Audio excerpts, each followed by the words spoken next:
ঈদুল আজহার নামাজ শেষে রাজধানীতে পশু কোরবানি দিচ্ছেন ধর্মপ্রাণ মুসলমানরা। তারা বলছেন, ইসলামের বিধান মেনে কোরবানি দেওয়া হচ্ছে। পাড়া প্রতিবেশী কেউ যেন ঈদের আনন্দ থেকে বঞ্চিত না হন সেই বিষয়টি বিবেচনায় রাখা হচ্ছে। মিজান শাহজাহানের রিপোর্ট।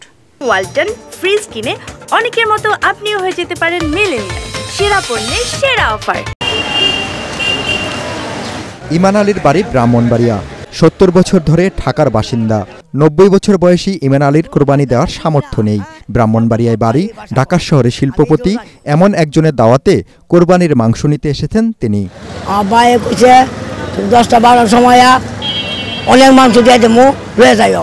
৮০ বছর বয়স্ক শরীফ হোসেনের বাড়ি বরিশাল। তারও কোরবানি দেওয়ার সামর্থ্য নেই। রুটি রুজির সন্ধানে ঈদের দিনও বের হতে হয়েছে তাকে। আমার কোরবানি দেওয়ার সাধ্য নাই, আমি এখন কাজে যাইতে আছি।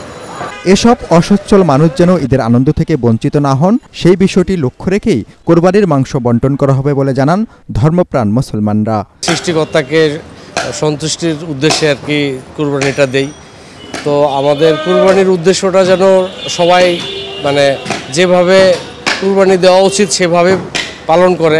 আল্লাহ তাআলা বলছে যে কোরবানির মূল উদ্দেশ্য হলো ইখলাস, অর্থাৎ ভিতরে যদি ইখলাস থাকে তাহলে তার কোরবানিটা কবুল হবে। ঈদের নামাজের পর থেকেই বাসার সামনে কোরবানি দিচ্ছেন রাজধানীর বাসিন্দারা।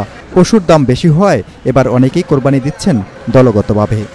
আল্লাহ তাআলা বলেছেন, কোরবানির পশুর রক্ত মাংস কোনো কিছুই তার কাছে পৌঁছায় না, তার কাছে পৌঁছায় তার বান্দার তাকওয়া। যারা কোরবানি দিচ্ছেন তারাও বলছেন তারা এমনভাবে কোরবানির মাংস বন্টন করতে চান যেন আত্মীয় স্বজন, পাড়া প্রতিবেশী কেউই ঈদের আনন্দ থেকে বঞ্চিত না হয়। মিজান শাহজাহান, এটিএন বাংলা, ঢাকা।